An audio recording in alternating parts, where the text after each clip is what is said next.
This week's character that I'm analysing has been requested for since I've started doing this character analysis series. Yes, I'm finally going to be analysing Toshiro Hitsugaya. He may be one of the youngest members of the Gotai 13, but he is not to be underestimated. He is incredibly talented and very intellectual. This young, white-haired prodigy became the captain of the 10th Division in a very short span of time. So let's analyse how Toshiro Hitsugaya comes across as being very mature and serious, despite him having a very short stature which makes people not take him too seriously. The primary aim of this video is to analyse the relationships that Hitsugaya forms, primarily with his Lieutenant Rangiku, his childhood friend Momo Hinamori, and the Shinigami who betrayed the Soul Society and belittled Toshiro Hitsugaya and played with his emotions, Sosuke Aizen. Through understanding the relationships that he forms and the backstory that we get from the manga, we can hopefully understand the growth that Hitsugaya's character goes through from the beginning to the end of the series.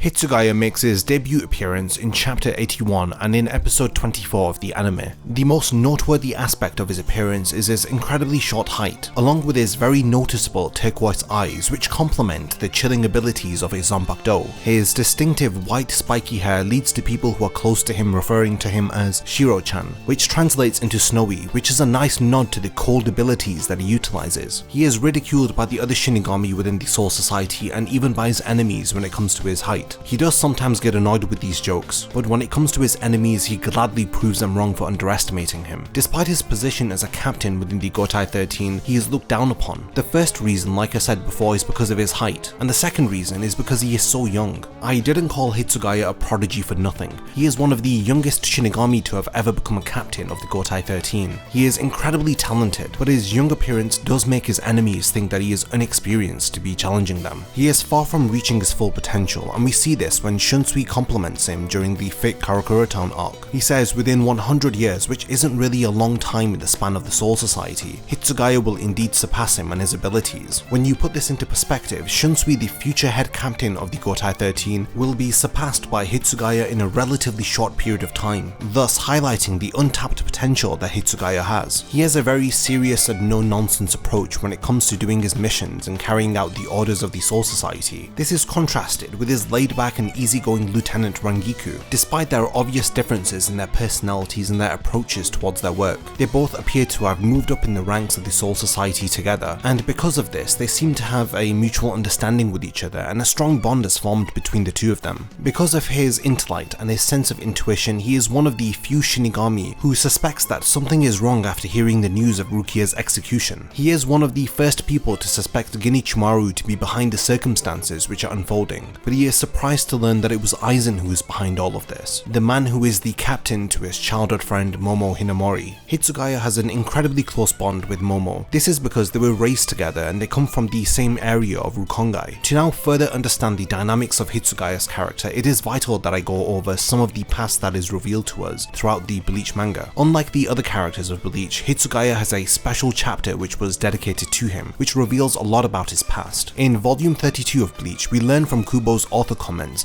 that he wrote a short story in this volume about Hitsugaya. This was done after he watched the second Bleach movie. He says that the story that he had written is different to the movie because they exist within two different canon universes. During this special chapter, we get a glimpse of Hitsugaya's past. The chapter that this is featured within is referred to as chapter -16, or chapter 286.5. It is titled Death on the Ice Field. This chapter features a young Hitsugaya who is living with his grandmother. It's a short yet revealing insight into Hitsugaya's character, showing us how he is going to deal with his childhood friend Momo leaving to attend the Shinigami Academy. We also learn about the true potential of Hitsugaya through the dreams that he has at night, and how his latent abilities make him a perfect choice to also attend the Shinigami Academy. During this glimpse into Hitsugaya's past, we also learn how Rangiku was introduced into his life, and how she helps Hitsugaya to come out of his comfort zone and stop worrying about abandoning his grandmother. He holds back his own development because he is afraid of leaving his grandmother alone. The chapter begins with him having a dream of an icy field.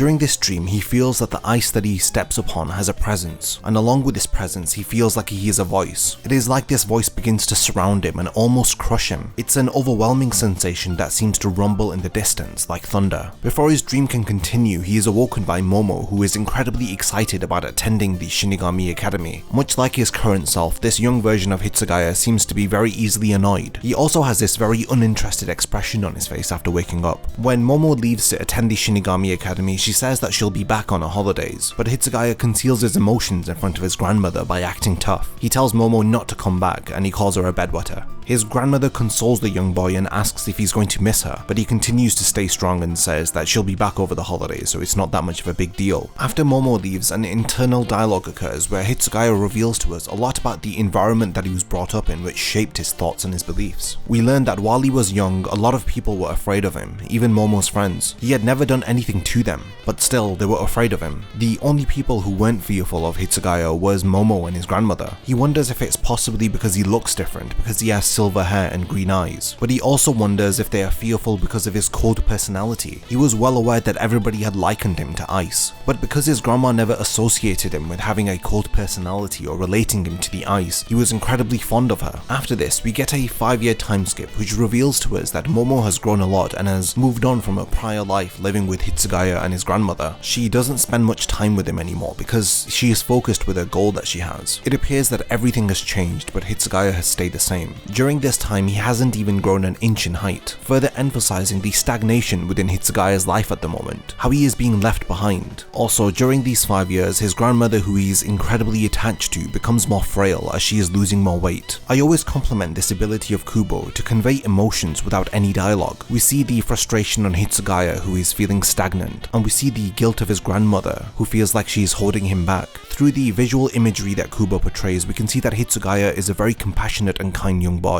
His attachment to his grandmother is preventing him from moving on with his life. The dreams that he has at night beckon him to awaken his latent potential, but all the while he feels too much guilt to leave his grandmother behind and go on to form dreams and goals like Momo has. He first meets Rangiku after he is shortchanged by a shop owner. She tells him to stick up for himself and scolds the shop owner for stealing his money. During this appearance, we can see that she is already a Shinigami. Once again, during that night, he has another dream where he can hear a voice and he can hear the rumbling of thunder. This time in his dream, he sees the manifestation of his Zanpakuto spirit Harribel, but just like before, he is awoken from his dream, but this time by Rangiku, who advises him to lower his spiritual pressure. It appears that in his sleep, involuntarily, he has been freezing his grandmother. She tells him that a child who is as powerful as he is needs to learn how to control his powers. She advises him to become a Soul Reaper because if he stays here, he's going to end up killing his grandmother. The only way that he will find out where that voice is coming from in his dreams is if he becomes a Shinigami. When he seeks permission from his grandmother to go ahead and become a Shinigami, she is aware that he was holding himself back, and he was afraid of leaving her alone. She is happy for him and gives him her blessing. The chapter concludes with Hitsugaya moving forward, aiming to control his powers and to seek out the voice that he can hear. He resolves to progress with his life, even if it means that he will die on this icy field that he dreams of. Upon entering the Shinigami Academy, he graduates earlier than he is supposed to because of his innate talent and his potential. During the Everything But the Rain flashback, we learn that Hitsugaya has been assigned the rank of the 3rd seat of the 10th division, just under Rangiku. His captain is Ichigo's father, Isshin Shiba. Shortly after Isshin leaves the Soul Society, he becomes the youngest Shinigami to have ever become a captain within the Gotai 13. Now that we know about his past and the origins of his character, we can now understand the role that his character plays during the Soul Society arc, and how he is affected by the manipulation of Momo, his childhood friend, someone that he has a strong familial bond with. And because of this strong connection that he shares with her, he warns her in chapter 99 to be wary of the 3rd division, and in particular of their captain, Gin Ichimaru. Because of this warning, it causes Momo to immediately suspect Gin as the culprit behind Aizen's supposed death. Her overwhelming emotions cause her to attack Gin and his lieutenant Kira. Their battle is prevented from escalating when Hitsugaya gets in between them and demands that they stop. After the two of them are taken away, Hitsugaya has some alone time with Gin. During this short but brief exchange, which occurs very early on in the series, we learn that Hitsugaya is not the type to mix his words. When it comes to the safety and well-being of the people that he cares about, he becomes incredibly serious. He questions questions Gin as he immediately suspects that he was about to kill Momo if he didn't intervene.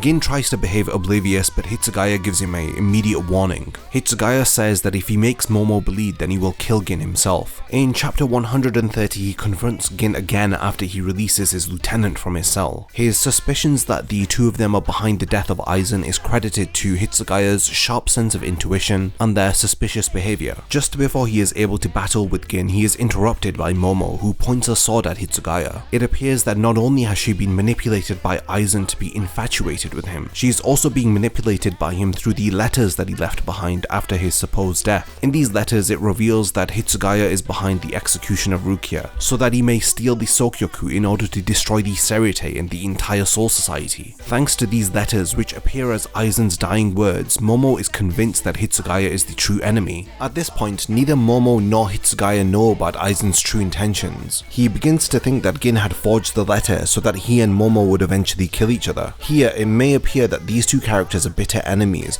but they have more in common than meets the eye. The two silver-haired captains we learn later on in the series share a common hatred for Aizen. Hitsugaya later develops his hatred for Aizen after he learns that he was behind the manipulation of Momo, while Gin had already been working under Aizen for a century, pretending to be his closest accomplice. Of course, this is revealed much later on in the Fate Karakura Town arc, but looking at these events retrospectively and the two of them facing off here, reveals to us the lengths that Gin Ichimaru's character went through in order to prove himself to Aizen. He continues Aizen's manipulation of Momo and he pits her against Hitsugaya. He allows Hitsugaya to believe that he was behind the killing of Aizen. He does nothing to stop Momo from acting irrationally and watches as the two childhood friends face off against each other. Hitsugaya, who is understandably angered and frustrated, begins to charge towards Gin, but he is interrupted by Momo, who he is forced to swiftly take down. Gin begins to taunt the captain and says that he didn't have to incapacitate her with that much force. He is confused and has no idea what's going on. He doesn't know what Gin is up to. He firmly believes that Gin was behind the killing of Aizen, and he says that even Aizen wasn't enough and he had to make Momo suffer too. Gin's taunting and his smug attitude has gone too far, as Momo was gripping onto her sword with so much force that she began to bleed from her hands. If you remember earlier, Hitsugaya promised that he would kill Gin if Momo shed a single drop of blood. During this battle, we learn that Hitsugaya controls a water and ice dragon, which is created from his overflowing spiritual pressure. His incredible Zanpakuto can control the weather. Through manipulating water and ice, he freezes Gin's left arm. Hitsugaya has the upper hand, but Gin tries to kill Momo as a distraction. Rangiku interferes and protects Momo, which causes Gin to retreat. Hitsugaya and Rangiku both learn that the date of Rukia's execution has been brought forward, and she will be executed 29 hours from now. Hitsugaya's frame of mind right now is that he firmly believes that Aizen has been killed, and the letter that Aizen had left behind that Momo had read was fabricated. He believes that this fabrication was done by Gin. He believes that if the execution is allowed to go ahead and the Sokyoku is released, then Gin Ichimaru will use the Sokyoku as a part of his plan. And this is the logic and the reasoning behind why Hitsugaya wants to stop Rukia's execution. In order to appeal the execution of Rukia, Hitsugaya goes to the Central 46, but when he arrives there, he discovers that all of the 46 members have been killed. His persistence and constant questioning has started to unravel Aizen's plan. Of course, he had his suspicions from the very beginning, since the decision to execute Rukia was a very harsh punishment. But on top of this, he is personally invested in finding out what on earth is going on with the Soul Society, since his childhood friend Momo has been dragged into this entire situation. Initially having suspicions that Gin is up to something and he is behind the death of Aizen, now that he has discovered that all of the members of the Central 46 have been killed, he immediately deduces that someone else has been issuing orders in their place. In chapter 170, Hitsugaya learns of Aizen's betrayal and discovers the bloodied body of Momo, who was just attacked by Aizen. Through his facial expressions, you can see the shock and disbelief that Hitsugaya must be feeling. When he discovers Momo's body laying lifelessly on the floor, his emotions turn from confusion into anger. He asks Gin and Aizen how long they have been conspiring against the Soul Society. Aizen tells him that he had concealed his true intentions ever since he first became a captain, and the only person that he had considered his closest ally was Gin. Aizen had played the role of the caring and compassionate captain so convincingly, it leaves Hitsugaya feeling speechless, as he comes to realize that this whole time Aizen has been betraying everybody, his lieutenant Momo, himself, and all of the other Shinigami. Due to the childhood connection that Momo and Hitsugaya shared, it appears that Aizen's division and Hitsugaya's division were closely connected, and it appears that the two divisions also spent time together outside of their work duties. The betrayal that Hitsugaya must be feeling is further emphasized when we study a side chapter that Kubo had written. This side chapter is numbered -12.5. It was published in volume 20 right at the beginning before chapter 169. This side chapter tells us a story about Hitsugaya's birthday. Hitsugaya is invited to a rooftop where Aizen, Momo and Rengiku are sitting. He is surprised to see Momo and Aizen there as he plays it cool and tries to forget that it's his own birthday. They sit and watch fireworks together as we see a very rare interaction between Aizen and Hitsugaya before Aizen's betrayal. Aizen wishes him happy birthday, but he replies that birthdays don't mean anything to him. He explains how people who are born in Rukongai don't really remember the day that they were born and are considered to all be the same. Birthdays are a novelty for citizens of Rukongai and are considered to be important for those who are born into nobility. Hitsugaya's logic is that he doesn't see the point in celebrating a birthday if you don't even know the day that you were born, but Aizen tells him that it doesn't matter if the day is true or not, because celebrating one's birthday makes that person happy and that's all that matters according to him. It's a very wholesome moment as they all sit together celebrating Hitsugaya's birthday. This special side chapter was published just before Aizen revealed that he was still alive. I believe that it helps to add some more context into the emotions that Hitsugaya must be feeling. Through this one side chapter we see one of possibly many experiences that Hitsugaya may have had with Aizen. All of these wholesome interactions were all a lie. Aizen had faked his whole character. He feels that sense of betrayal for himself and the other Shinigami, but most importantly he feels a sense of betrayal for Momo. He is fully aware of the extent that she trusted him, and he knows how highly she thought of him. I spoke of a goal that Momo was working towards during Hitsugaya's backstory. After learning the truth, he speaks of Momo's goal that he knew that Aizen was aware of. He says that it was because of Aizen that Momo had worked so hard. Her goal was to serve alongside him. She wanted to be his lieutenant. Despite knowing this, Hitsugaya is left to wonder how he could be so cruel. Aizen continues to shatter this image of a heartwarming and kind captain. He says that because of Momo's devotion to him, it made it very easy to manipulate her, and it was for this reason that he had requested for her to work under him. On Momo's behalf, Hitsugaya is personally now affected by Aizen's actions. This is the beginning of the anger and the resentment that Hitsugaya begins to feel for Aizen. His betrayal has now directly impacted Hitsugaya. Consequently, he activates his Bankai and resolves to kill Aizen himself. He attempts to attack Aizen, but his efforts are in vain. He realizes that he was targeting an illusion from Aizen's Shikai. After falling for his Kyoka Suigetsu, the young captain is swiftly taken down by Aizen. Following Aizen's departure from the Soul Society, Hitsugaya recovers from his injuries. In chapter 180, we see him visiting Momo, who is still critically injured. Hitsugaya is deeply impacted and is distressed by the events that have unfolded during the Soul Society arc. At the end of this arc, his character has every reason to want to kill Aizen. His conviction to kill Aizen was formed through the way that his character was personally affected by Aizen's actions. It is these feelings that he carries forward into the Aranka arc and the Fate Karakura Town arc. I have spoken a lot about Momo's character, and this is to emphasize the history that he shares with her. They share a close connection because of the childhood that they shared together, and this is exactly why he cares about her well-being to the extent that he does, and it explains why he is deeply impacted by Momo being hurt. We see this firsthand when he confronted Gin and questioned why he was about to kill her, and we see him once again emotionally impacted after he discovers Momo's body and learns that Aizen had been manipulating her and deceiving everybody. The pain and the suffering that Momo's character endures results in Hitsugaya forming a lot of resentment towards Aizen. During the following arcs, we see how he deals with these emotions and how he channels his anger during the Fate Karakura Town arc to challenge Aizen himself. So let's now analyze what his character goes through before Aizen's defeat and how it impacts him after Aizen is defeated.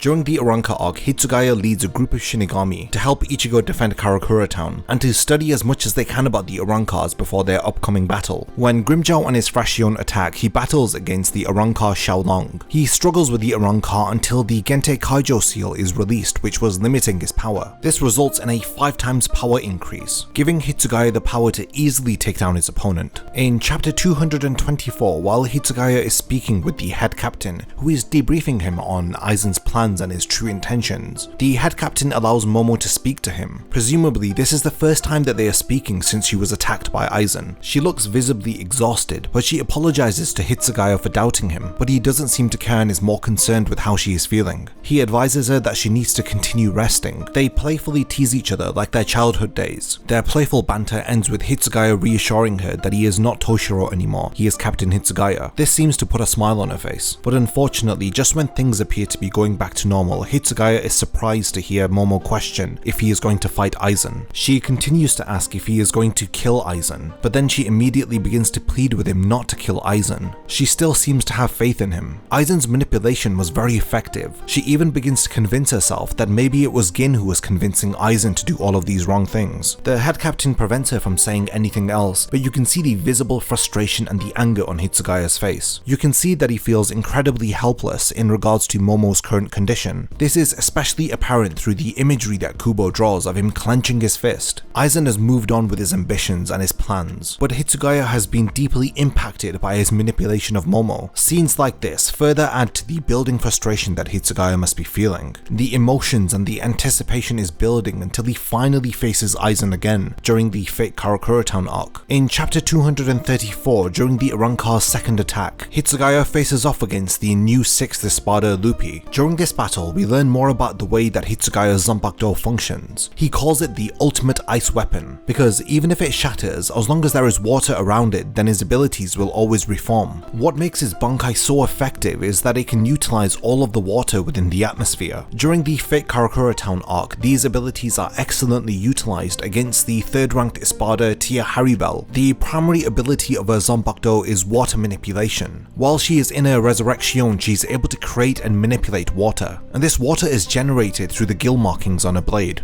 To prevent Hitsugaya from manipulating and controlling her own water that she is creating, she turns it into a boiling stream. This way, Hitsugaya can no longer manipulate it, and it also serves to melt the ice that Hitsugaya is forming. During the end of their battle, they both appear to be waiting for the atmosphere to fill up with more moisture. He assumes that Harribel is waiting for the opportunity to defeat Hitsugaya with one final attack, but Hitsugaya grows tired and he reveals that his Zanpakuto is able to control all of the water around him, and this is including the entire sky which is under his control. After Harribel is defeated by Aizen, Hitsugaya teams up with the other Shinigami to collectively attack Aizen. In chapter 389, Hitsugaya is the first Shinigami to attack him. Hitsugaya speaks to him about the difference between swinging a sword out of duty, which is what a captain does, as opposed to swinging a sword out of hatred, which is just violence. Through this example, he deems Aizen not to be worthy of being a captain. Aizen taunts him as he ironically says that it is Hitsugaya who in fact feels hatred towards Aizen. He asks Hitsugaya if he has forgotten his feelings of hatred, just because Momo has appeared on the battlefield fully healed. Hitsugaya once again appears to be overwhelmed by his emotions as he immediately activates his Bankai. He admits that Aizen was right, there is indeed hatred within his Zanpakuto. Hitsugaya didn't come here to just fight Aizen, he came here to violently kill him. Based on his prior statement that a Shinigami who has hatred within their sword isn't worthy of being a captain, Hitsugaya admits that if it means that he can kill Aizen, then he will gladly give up his rank as a captain. All of the anger and the frustration that he's been building up has been for this one moment, and Hitsugaya declares that he's not going to show Aizen any mercy at all. After Aizen is trapped in his ice, Hitsugaya rushes towards him, but Aizen thinks to himself that Hitsugaya is so young. It is his naivety which causes him to not think his attacks through, as he is attacking him at the first opportunity that he has. He states that this is Hitsugaya's greatest weakness, but thanks to Shinji Hirako's Shikai, it causes Hitsugaya to not attack from the front,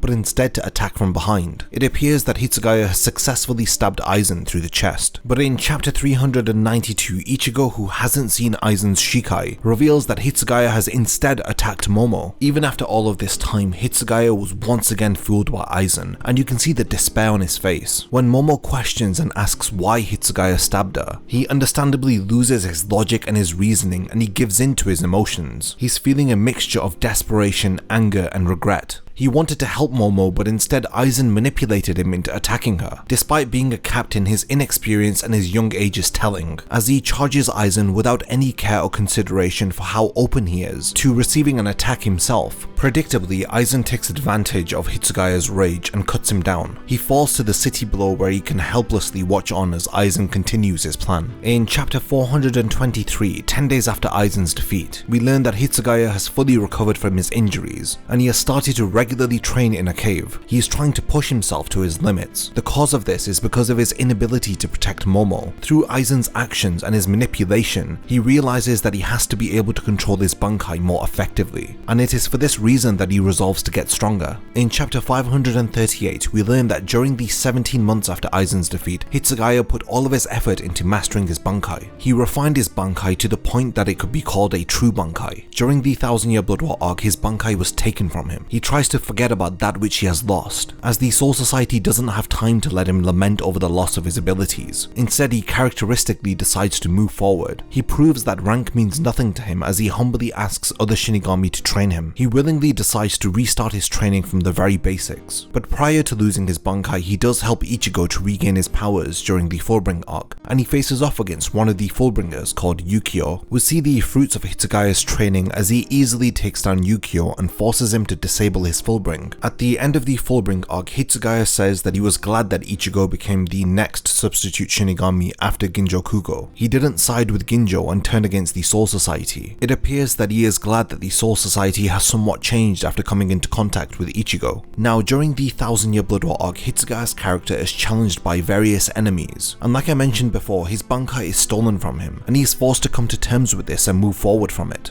The most significant change that I see in Hitsugaya's character after the defeat of Aizen is his level of maturity and his control of his own emotions. Of course, during this arc, nobody close to Hitsugaya is being personally targeted, like how Aizen was personally targeting Momo in the previous arcs. During the second Quincy invasion, Hitsugaya and Rangiku are beaten by Kangdu and Bazz B. That is until Urahara utilizes a method to return this stolen Bankai to their respective users. His Bankai slowly returns to him and begins to speak to him, as Hitsugaya says that he hasn't heard the voice of his Zanpakuto in a long time. Urahara holified their Bankai so that they would return to them. Because of this, Hitsugaya's iced armor appears different than normal. Hiyorimaru also appears to have manifested itself in a darker manner as a result of the Bankai holification. After his battle with Kangdu, Hitsugaya collapses onto the ground, and we don't see him again until chapter 591, when he returns as a zombified version of himself. He and Rangiku have been turned into zombies by the Sternritter Giselle. Mayuri does indeed help them and returns them back to normal, but at the cost of shortening their lifespan. After recovering, they make their way over to the Soul King's palace to help the other Shinigami with battling the Sternritters. In chapter 658, he begins battling the Sternritter Gerard. During this battle, he teams up with Byakuya and Kinpachi, and we get to see some very interesting character interactions. For the most part, he teams up with Byakuya and works alongside with him, but Kinpachi interferes and ruins their teamwork. When Hitsugaya begins to reach his limit, the ice petals around his Bankai begin to break. In chapter 670, Byakuya advises him to release his Bankai, but Hitsugaya surprisingly reveals that once all of the ice petals of his Bankai break, then the complete form of his Bankai is activated. He transforms into an adult version of himself. He tells Byakuya that his power isn't fully developed enough to have full command of his Zanpakuto, and this is probably the reason why he grows older once his Bankai activates into its complete form. In this new form, Hitsugaya is able to freeze anything within 4 seconds. His final battle in the series concludes when Yhwach uses a Schwallen to kill Gerard. 10 years after the defeat of the Quincy, we see Rangiku and Hitsugaya going to attend a ceremony where Rukia is going to be promoted into the captain of the 13th squad. Hitsugaya notes happily that during these last 10 years they've had nothing but peace. Through covering Hitsugaya's character and all of his appearances in the series, I've come to realize how underappreciated he truly is. I think that he is one of the most consistently well-written characters within Bleach. It is true that he does have great potential, but it is because of his age that we don't really see him actualize all of his full power. Because he is a prodigy and he was made a captain at such a young age, we don't really have the opportunity to see him at his best. If the series had continued and we got a really lengthy time skip, then I'm sure that Hitsugaya would have been one of the strongest characters within the series. But this doesn't take away from the fact that he is still one of the most memorable characters to feature within the series, and his role during the Soul Society arc was pivotal, because instead of challenging Ichigo and the other intruders, he was instead performing his own investigation. His sharp sense of intuition leads him to suspect that there is something wrong within the Gotai 13. His suspicions of Gin lead to him being the first person to find out Aizen's true colors. If you've seen the video up until this point, then you know that his character was made to endure a lot of suffering because of Aizen's manipulation. I do find it sad that he never truly got to get payback against Aizen, but it is his actions after Aizen's defeat which have always impressed me. How he committed to training and improving his Bankai. He let go of what happened and he moved forward instead. And this is exactly the same way that he deals with losing his Bankai. He doesn't let issues which reside within the past bother him. We truly see how far his character has come through how Aizen took advantage of his feelings of hatred and made him act on his impulsive emotions, to the final arc of the series where we see a more composed and calm Hitsugaya, who shows truly how much he has matured from the beginning to the end of the series. Another point about his character that isn't spoken about enough is his relationship with his lieutenant Rangiku. Despite arguing and disagreeing with each other, they are incredibly close. Prior to making this video, I didn't know that Rangiku had first met Hitsugaya when he was a young boy, and it was her who prompted him to join the Shinigami Academy. Despite their differences, they do care and have respect for each other, and this is the reason why we never really see them apart from each other. His opponents may not take him seriously, but he is not to be underestimated. Just because he looks like a child, Hitsugaya is far from immature and weak. He doesn't take his position within the Soul Society for granted, and is very self-aware that he must continue to work hard despite having already achieved so much. And this is why we always see him so bloodied and battered after his fights. During each encounter, he tries his hardest and fights with his life on the line for the sake of the Soul Society. What are your thoughts on Hitsugaya's character? Have you learned anything from this video that you didn't know before? Have you always loved his character, or do you think that he is cocky and overconfident? I would love to hear your thoughts on him in the comments down below. And lastly, if you've reached up to this point in the video and you've enjoyed it, then subscribe to the channel, as only 15% of the people who watch my channel are actually subscribed to it. By subscribing, you're helping me out to make more long-form analysis videos like this one. And also by subscribing, you'll be one of the first people to find out when I upload my next video.